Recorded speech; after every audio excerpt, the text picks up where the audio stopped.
What's up, YouTube? Arash Bar here. Sorry I've been MIA. Been busy outside of bodybuilding with life and work, and you guys know how it can get.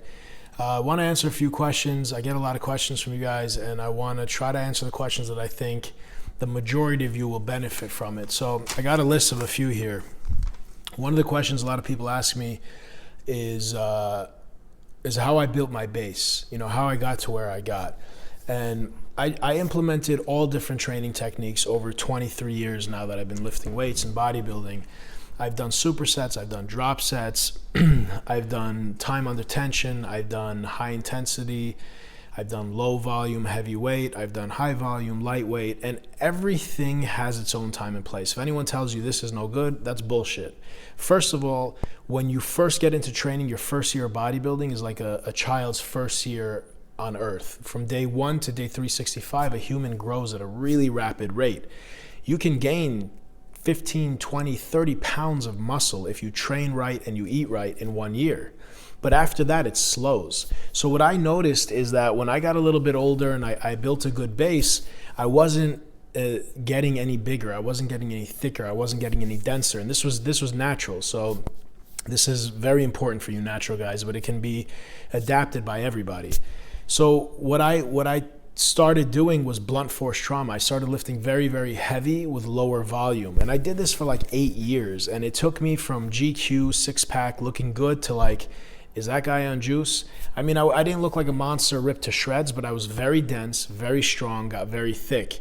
And to give you guys a little bit about that workout, any of you of my clients, you guys know I have most of the guys start off with this type of training.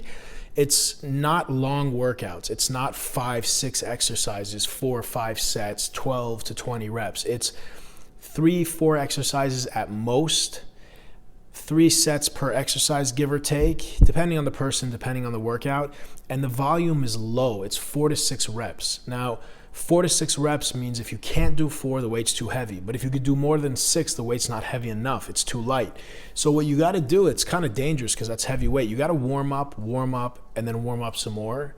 You got to acclimate. You got to do 1 or 2 reps at 80% of your working weight.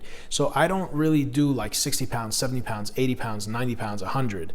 That's pyramiding.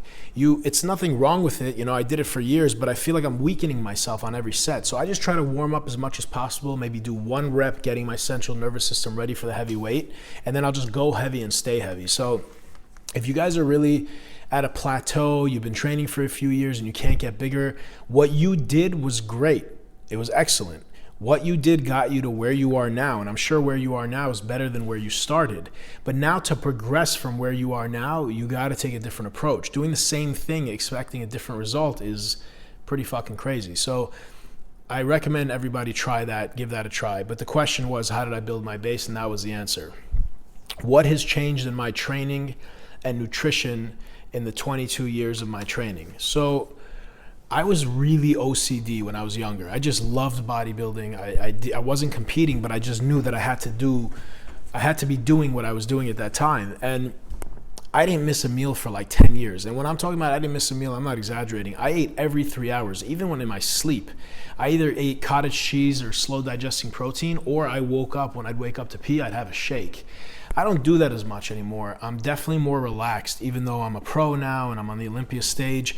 I'm not as OCD. I get the foods in, but I feel like, sometimes life gets in the way, but also I listen more to what my body says, what my body tells me on training days, eating, how I feel. Where when I was younger, I did XYZ, Monday, Tuesday, Wednesday, no matter what. I learned more about nutrition. I learned more about why we do what we do.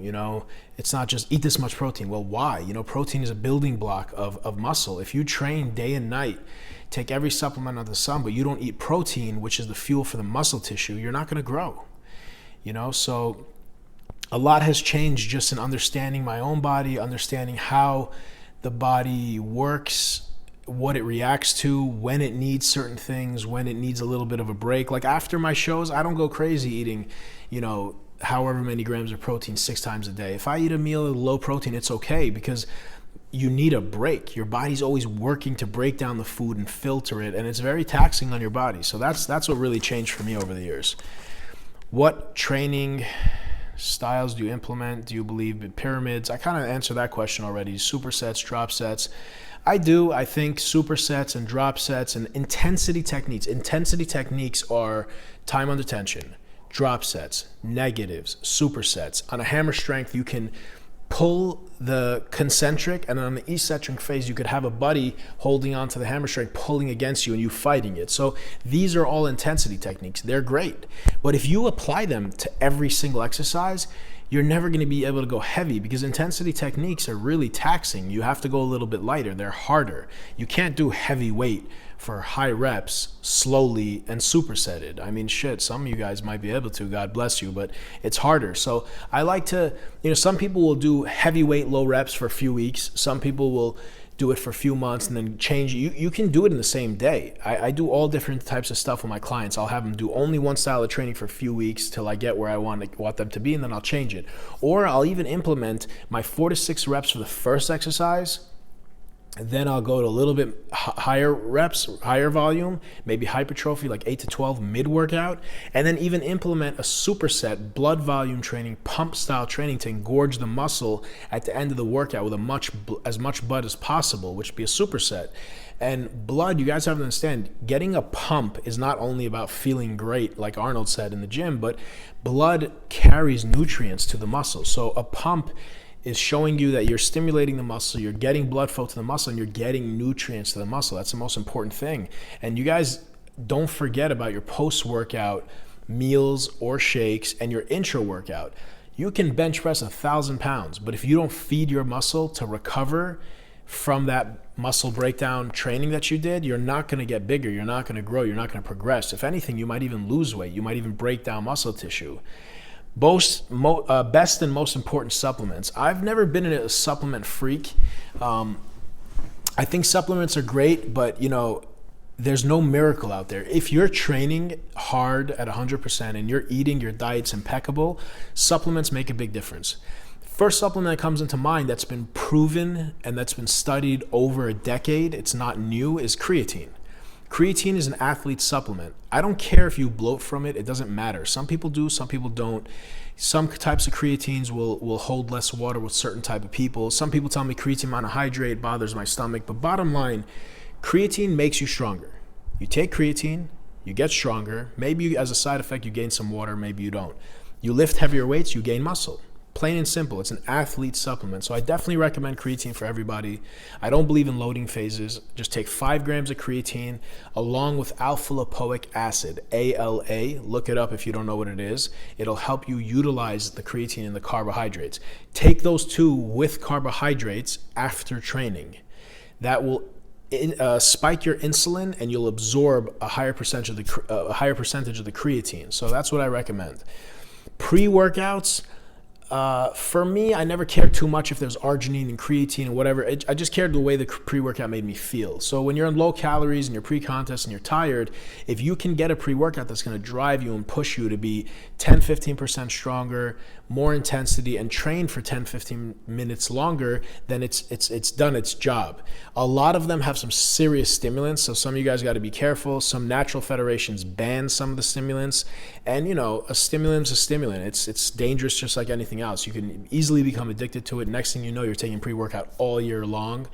And what that'll do is it'll clog your receptors. Coffee won't even do anything for you after a while. And also, anything you do for a long period of time, you adapt to it and it becomes less effective. So you're going to need more and more and more. And then if one day you stop, you're not even going to want to get off the couch and go to the gym. So that's kind of tough. So creatine, pre-workout, intra-workout carbs are really important. When I was younger, what we knew all we had was dextrose. If any of you guys remember, Celtec was a company that made creatine. It was a post-workout. It was 75 grams of dextrose, basically sugar. It's what's found in Gatorade. And that's all we knew. That's what we took. But now we know that it's not ideal the way it delivers to your body, to the muscle, the bloodstream, and that you're likely to store fat with that. So now what we have waxy maize, we have Vitargo, Carbolin, and my favorite, highly branched cyclic dextrin. I've tried all of these. I think Vitargo is a pretty good product. I think Carbolin is okay. I've taken them all, but the reason I like it, you guys always see me talking about plasma. Plasma by Biotest has highly branched cyclic dextrin, but it's a very good quality, and they also have hydrolyzed casein protein. That's why it's so expensive. The only other company that I know that has a real hydrolyzed highly branched cyclic dextrin is Glycofuse by Gaspari, because I've seen a few other products that they say it's highly branched cyclic dextrin, but when you look at other ingredients, there's waxy maize and dextrose, which are not as good as a carb source. They're inferior and they're cheap. So why would I pay money for this if they're throwing that in there? So highly branched cyclic dextrin, what I notice when I take it is, you notice these things more when you're lean. You notice everything more, its effects when you're lean and you don't have fat and you don't have subcutaneous water. But what I notice is I got a crazy pump. And no bullshit, no exaggeration, really swollen and full during my workouts when I would sip on it. I'll always mix it with a huge container, at least like 2 liters of water. I'll drink about a third of it in the beginning of my workout and then sip the rest throughout my workout. So I noticed the fullness in the pump, which is amazing. But I also noticed that my intensity, my short period of intensity, lasts longer. So what I mean by short period of intensity, you can train for 2-3 hours in the gym, but you're only going to be really strong and intense for a small window. You're not going to be doing like your max weight for the whole workout. It just doesn't work that way, because our muscle fibers, it's like brain cells. You have a huge bowl of muscle fibers in the beginning of your workout, and every time you lift a weight, even if you're just carrying it to the bench, you're losing muscle fibers. They fly away and you weaken throughout the workout. That's why you get weaker.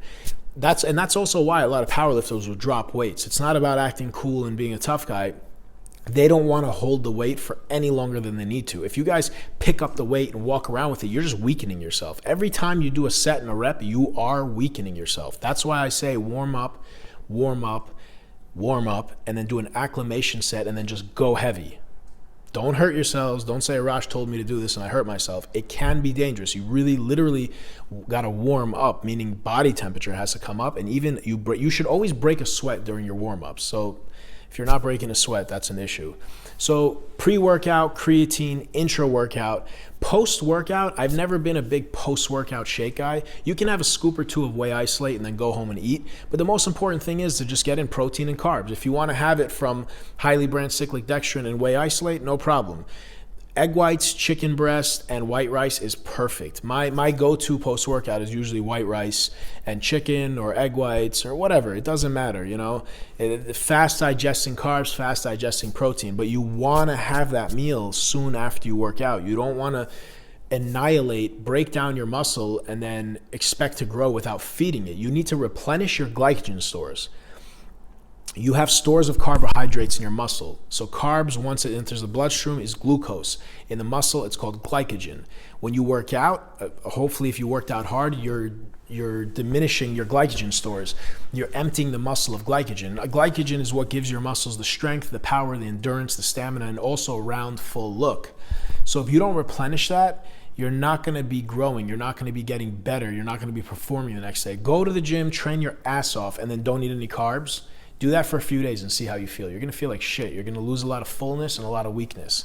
I don't want to keep these videos too long because I know you guys have the attention spans of ants.